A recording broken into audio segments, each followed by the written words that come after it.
Hello everyone, welcome to Chargers TV. First up, apologies for last week. Due to some scheduling conflicts between myself and Justin, we couldn't get a show for you together, but this week we are back in studio and we're going to give you a show right here, right now. Round 7 of the SEABL competition concluded over the weekend as your very own Telstra Hobart Chargers were at home and away.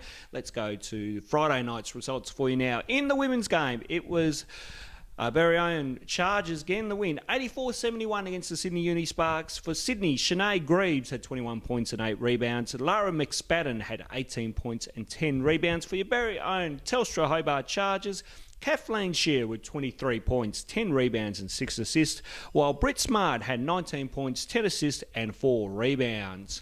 You're going to hear from Dwayne Davey now, the coach of the Telstra Hobart Chargers women's side, to get his thoughts post-match against Sydney. Absolutely. 3 in a row, and yeah, pretty pleased that that's finally starting to get some momentum and some continuity in what we're doing. It wasn't a perfect game, I suppose. There were still times where Sydney, to their credit, kept fighting and kept making runs at us, and I guess the good thing for us is we've sort of developed that resilience over the last few weeks, and we're able to deal with those times where teams come and challenge and we can fight back and then get back on top. So pretty happy from that perspective. And the good thing about resilience is you're down Clara Wisher, you're down Josie Greenwood, so 2 main players there that you're down, but the girls are really stepping up. Yep, definitely, and that's the pleasing thing at the moment. We're looking down the bench and we've literally got 6 or 7 people sitting there that we can put on and contribute at any time, plus the starting 5. So it's a pretty good place to be at the moment, and hopefully we can keep it rolling. So Dwayne with his thoughts there on Friday night, and they hopped on the plane straight away on Saturday morning to head to Nunawading as they took on the Spectres. Here are the results from Saturday night for you now. They got the win in this one, 76-73. The top scorer for Nunawading was none other than Whittle with 20 points and 10 rebounds. For your very own Telstra Hobart Chargers, Britt Smart backed up a good game from Friday night. She had 23 points and 5 rebounds, while Kathleen Shearer had a good double-double, 18 points and 10 boards. Let's bring in my co-host now in Justin Bryan. And Justin, great results there for the women, going 2 from 2. But Friday night, as we both saw, they're starting to click. Finally, and it was one of those games where they clicked pretty much on all cylinders for most of the game. I feel the only lapse they may have been in that sort of second and third period. I talked to Belinda, head coach of Sydney, after the game, and she said that's where they feel they capitalised, able to mismatch Hobart a bit, and I feel that their defensive structure sort of broke down a bit, lacked a bit of accountability, but whole in whole over the game, they avoided that slow start, accountable for one another. They were rotating on defence, they were talking on defence. And most of all, making their shots. They took real advantage of being able to get to the basket. They were grabbing rebounds, fighting really hard. Another thing Belinda said that Sydney really struggled with was not capitalising on what should have been a rebound advantage for them. And overall, the Chargers were really, really good, albeit missing maybe 1 or 2 players. But, other than Clara and Josie, this side's pretty much at full strength. There's no minutes management anymore, and they're on a roll. Absolutely, Justin. And they now back up on Friday night against the Ballarat Rush. Now, we didn't get a chance to speak to Dwayne to get his thoughts on that, but Justin, let's preview it now anyway. Ballarat, they're looking all right, and they'll be tough to beat. They are going well, and they're a side that is travelling okay this season.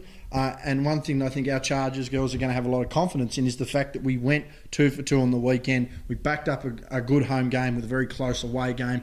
So I think the girls are going to have all the confidence in the world coming back to the deck. We've got a 50-50 record now, so who knows what can go from there. It's all to play for from here on in. They're bringing the passion, they're bringing the defence, they're scoring, they're bringing fans in. I think that was one of the biggest crowds that the women have played in front of all season on Friday night. So, they're going to be hoping for a return from the Stampede to get back out to the deck to support the girls, hopefully in another win. And of course, the women are probably 1 win out of the top 8 at the moment in the SEABL ladder for the women. And of course, the game is at 6 p.m. on Friday night at the Doan Entertainment Centre. We'll take a break and we'll come back with more right after this. Yeah, and we battled all game. It was a great, really good, high-quality basketball game, and the guys battled real hard. We just couldn't come up at the end. Comes down to a couple of shots or a couple of plays, and that's what it was tonight. Yeah, it could have went either way, but yourself personally, you really had a good game and really proved to obviously the guys at Hobart that, why did you kind of let me go in a way? Yeah, I've just been, working hard, and, Richo has, and all the guys have great confidence in me, so I'm just, playing basketball. That's about it, really. And welcome back. Now time for the men's game. As Friday night, your very own Telstra Hobart Chargers took on the Mount Gambier Pioneers, the reigning defending champions of the SEABL competition. But in this clash here, it was the Chargers getting the win in an absolute classic of a game by 2 points. 108 to 106 was the scoreline. Tim Conrad had 39 points and 5 rebounds, while Lewis Thomas returned to the deck for the first time since the preliminary final of last year against Dandenong. He had 25 points and 8 rebounds. While your very own Telstra Hobart Chargers, Trey Nichols had 36 points and 7 assists. And Craig Moller, great double-double by him, 27 points and 13 rebounds. You're going to hear from Craig Moller now as we spoke to him post-match. I was a little nervous at the end, felt a little bit helpless, obviously not being able to do anything from the bench, but great game to watch. 108 to 106, obviously very high scoring. We'd like to play a little better defence than giving up 106. We know we're going to score every week with our lineup, but look, to get a win, they're a championship team. Obviously, I think they've won 3 out of 4, so to get a win is very important for us going forward. Absolutely, and of course Stewie emphasised in the few of the timeouts to really pick up and play defence because Lewis Thomas was just getting through the lane quite easily. Yeah, that was probably my fault. It was my matchup, and yeah, you're right. I let him score a bit too easy, and then obviously in foul trouble I let him go a few times. So that's something certainly I'll adjust for our game tomorrow night in Nuttawading and going forward in the season, but he played really well tonight. And the thoughts there of Craig Moller from Friday night, and of course the boys jumped on the plane Saturday morning and also headed to Nuttawading as our women's team did. But a different result for our men. They went down by 4 in an absolute thriller of a ball game.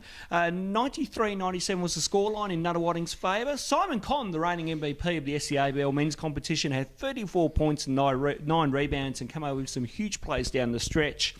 For your very own Telstra Hobart Chargers, Trey Nichols backed up his 36-point game from Friday night with 30 points and 6 assists, while Craig Moller had 15 points and 11 rebounds. So, JB, very close game Saturday night, but we watched the one on Friday night, and that felt like a playoff type atmosphere game. I mean, we said 2 weeks ago that it was game of the year. Well, I think they've far and away surpassed it. A lot of talk on social media about this being one of the best SEABL games they've seen in a long time, and that's understandable. I mean, I don't think I've seen a team in a long time like Mount Gambier shoot the ball like they did. Anything they touched turned to gold.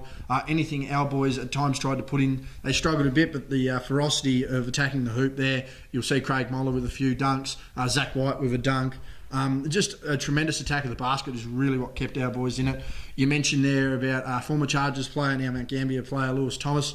The fact that those rims didn't break with someone like him throwing down almost half a dozen dunks was a shock. It was a real back and forth contest, really tight, hotly contested, and thanks to an awesome finish there to the only just returned BJ Radcliffe. A tremendous game and a justified finish, if you ask me. Mount Gambier missing on the buzzer, which could have possibly sent it to OT, even given the win, would have probably made that game even more electric. And with just over 1,000 people in the house, tremendous crowd. Would have sworn it was 2.5. Oh, absolutely, Justin, and it was really great to see the crowd on their feet on Friday night. It's absolutely fantastic. We didn't get a chance to, because of the backup on Saturday night, we didn't get a chance to ask the players for the following round's game against Ballarat on Friday night, but again, we'll preview Friday night. So Ballarat, I mean, Craig Moller, that's his former team he's going to go up against. Peter Hooley, the Melbourne United player, also playing with Ballarat, is absolutely having a great season at the moment in the SEABL. He's going to be very hard to stop. Absolutely. And I mean, this is going to be one of those games that we encourage the Stampede to get to the Derwent Entertainment Centre because you thought that game against Mount Gambier was high quality. You've got a lot of NBL and potential NBL players in this game. So the quality is going to be outstanding. You mentioned Craig coming from Ballarat. It's going to be a hell of a task for him. He was very crucial to their successes last year. He's been awfully crucial to our successes this year, so it'll be interesting to see how they coach against him. But I think the real X factor for me is going to be that of Trey Nichols. 66 points in the last 2 games. He's been tearing it up, whether it be outside, inside, facilitating the ball. Again, we mentioned about BJ making that game-winning shot. The assist there was given by Trey, collapsed the D. He's been doing a tremendous effort there. Someone like a Zach White, been playing tremendous defence. I think he's going to have a case for Defensive Player of the Year at the rate he's going. It's going to be an all-round effort, no doubt about it. I think we can come out on top, but it's going to be a hell of a fight, and I reckon we're going to have a tremendous crowd in the house for what, is threatening to probably contest the Mount Gambier game as game of the season. Absolutely. Get to the Derwent Entertainment Centre. 8 o'clock tip-off. It's going to happen, and I tell you what, if it's anything like last week, make sure you get there and watch your very own Telstra Hobart Chargers. We'll take a break and we'll wrap it up right after this.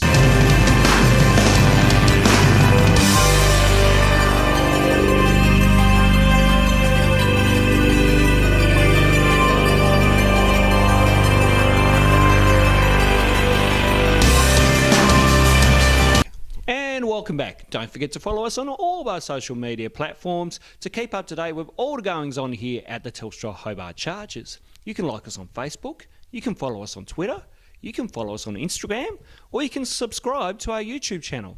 So don't forget to make sure you follow us on all social media platforms to keep up to date with all the goings on here at the Telstra Hobart Chargers.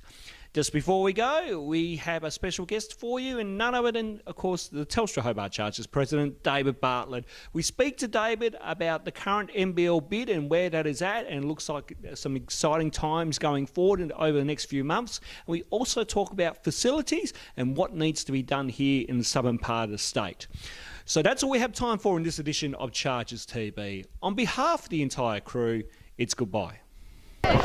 David, good to see you once again, as always. Now, let's have a talk about the NBL bid, because there's been a bit of hype over the past week or so. Can you kind of explain what's happening now? Yeah, sure. Look, the great thing is, because of what the Chargers have done over the last 18 months or so in terms of growth of audiences, the sort of show we're starting to put on, some very wealthy, deep-pocketed Melbourne-based people, although one of them's an ex-Tasmanian basketballer, Justin Hickey, but wealthy tech entrepreneurs are very keen to back a Tasmanian NBL bid.